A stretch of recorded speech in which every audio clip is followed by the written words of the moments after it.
इसमें upper caste को साधना। Sir, और ये तस्वीर हम आपको इस वक्त दिखा रहे हैं, मैं आपके पास आऊंगी, यहीं से चर्चा को आगे बढ़ाएंगे, लेकिन इस तस्वीर को देखिए, पूरी मध्य प्रदेश की नई टीम प्रधानमंत्री मोदी के साथ इस मंच पर मौजूद है और इस नई टीम के साथ प्रदेश के विकास की गाथा को लिखने की जो तैयारी है वो हो चुकी है और इसी को लेकर एक बड़ा मैसेज देने की कोशिश हो चुकी है कि देखिए, सबका साथ सबका विकास, और ये जो तमाम जातियां हैं उसके समीकरणों को साध कर मोदी मोदी की गूंज शुरू हो चुकी है पूरे इस वक्त स्थल पर। आप देखिए।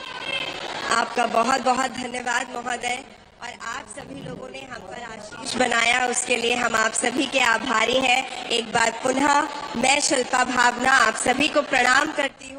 और देखिए, इसी के साथ ही जो मध्य प्रदेश का शपथ ग्रहण समारोह का कार्यक्रम जो है वो समाप्त हो गया। अतुल शर्मा जुड़ गए हैं। अतुल, तस्वीरें हम देख रहे हैं, मध्य प्रदेश में नई टीम बन चुकी है, 2 डिप्टी सीएम मोहन यादव के रूप में नए मुख्यमंत्री।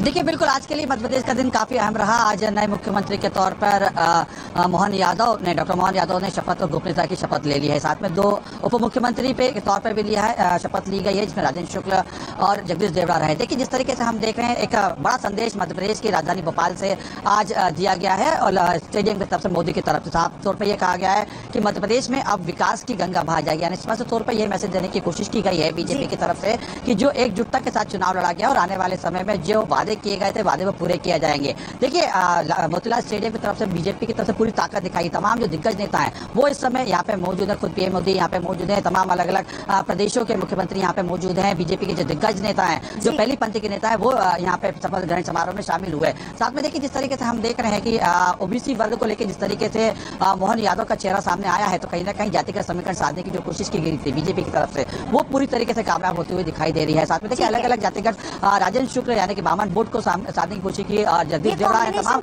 अलग अलग होता है। अतुल, ये थोड़ा वक्त बताएगा, लेकिन हाँ, अपनी तरफ से जो पत्ते फेंके गए हैं बीजेपी की तरफ से, वो बहुत सोच समझकर। एनके सिंह सर हमारे साथ हैं, लगातार वो बने हुए हैं। सर, ये जो मध्य प्रदेश की नई टीम की तस्वीर हम मंच पर पीएम के साथ देख रहे हैं, इस पर आप क्या कह रहे हैं? आपको ये टीम कैसी नजर आ रही है?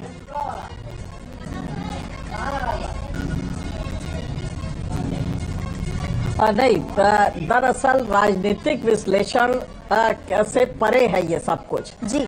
जितने भी राजनीति शास्त्र के सिद्धांत हैं और इलेक्टोरल डेमोक्रेसी के सिद्धांत हैं, गवर्नेंस के सिद्धांत हैं, वो सारे इसमें डिफाई होते हैं, उसकी अवहेलना होती है। मोदी जी क्या कर रहे हैं उसका लॉजिक, अनफॉर्चुनेटली चूंकि मोदी जी जीतते हैं इसलिए हम उसको सही मान लेते हैं, ये सबसे बड़ी समस्या है। लिहाजा इसका कोई भी एनालिसिस आप कर सकती है। जाति समीकरण किया गया, सोशल इंजीनियरिंग किया, कहाँ किया गया? राजस्थान में।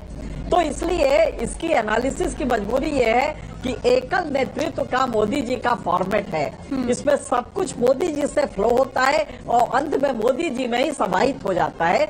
लिहाजा इसकी एनालिसिस का कोई मतलब नहीं है। जब तक जीत रहे हैं तब तक वो जस्टिफाइड है, लेकिन हमें अभी भी लग रहा है कि ये एक खतरनाक पहलू है। जिस तरह शिवराज सिंह चौहान ने एग्रीकल्चर सेक्टर में या अन्य सेक्टर्स में काम किया था, डिलीवरी मैकेनिज्म फास्टन की थी, तेज किया था जी। उस तरह का 4 महीने पहले चुनाव के पहले एक नया एडमिनिस्ट्रेटर लाना जिसको कोई अनुभव ना हो, इस तरह का अनुभव ना हो। जैसे राजस्थान में तो पहले टाइम का एमएलए है जिसको चीफ मिनिस्टर बनाया गया।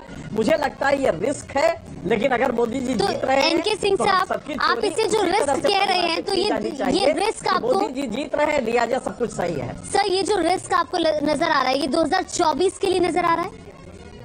बहुत बड़ा रिस्क है, बहुत बड़ा रिस्क है, बिल्कुल। तो इससे आपको क्या लग रहा है, क्या नुकसान होने जा रहा है बीजेपी को एमपी में? और इस रिस्क में डिलीवरी आपकी उतनी फास्ट नहीं होगी। हाँ। अच्छा अतुल, मैं आपसे एक चीज और समझना देखिए, चाह रही एमपी में जो एरिया बड़ा है, लिहाजा डिलीवरी के लिए सर अपनी बात पूरी कीजिए, एनके सिंह सर बात पूरी कीजिए।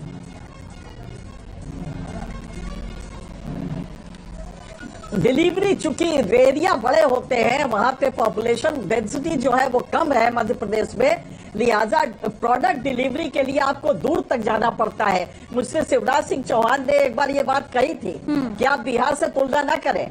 बिहार में आप कोई प्रोडक्ट लेके पहुंचेंगे तो 1 किलोमीटर में 2000 आदमी मिल जाएगा, लेकिन मध्य प्रदेश में ये दिक्कत है और बिल्कुल सही है। मध्य प्रदेश राजस्थान में डिलीवरी के लिए डिस्टेंसेस कवर करने पड़ते हैं, लिहाजा प्रोडक्ट डिलीवरी खास करके 5 किलो अनाज क्या उतना ही स्मूथ रह पाएगा? क्या उस तरह की डिलीवरी हो पाएगी? ये एक रिस्क है जो मोदी जी ने लिया है। जीत रहे हैं इसलिए हम कुछ कह नहीं सकते। सर, आपकी इस बात पे एक और बात याद आ रही है मुझे, जब आप कंपैरिजन की बात करते हैं, ये एक बड़ा, जब प्रधानमंत्री नरेंद्र मोदी गुजरात के मुख्यमंत्री थे उस टर्म में और शिवराज सिंह चौहान के मध्य प्रदेश के मुख्यमंत्री के टर्म में भी कंपैरिजन होता था, तो ये कहा जाता था कि जो शिवराज सिंह चौहान ने किया है ग्राउंड जीरो से और जहां तक पहुंचाया है मध्य प्रदेश को, ये सिर्फ उनका अपना मादा है।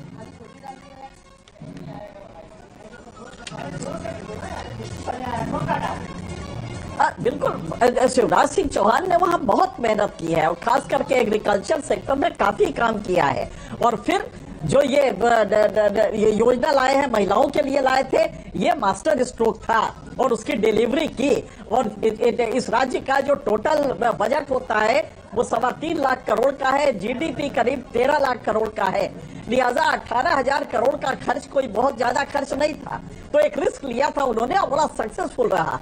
इसको छोड़ के मोदी जी एक नए व्यक्ति को लाए हैं, मुझे लगता है कि बड़ा रिस्क है और ये नहीं लेना चाहिए था। लेकिन मोदी जी चूंकि जीत रहे हैं इसलिए हम कुछ भी कहें उसका कोई मतलब नहीं होता। जी सत्यप्रकाश जी, क्या ये रिस्क आपको बीजेपी के लिए 2024 के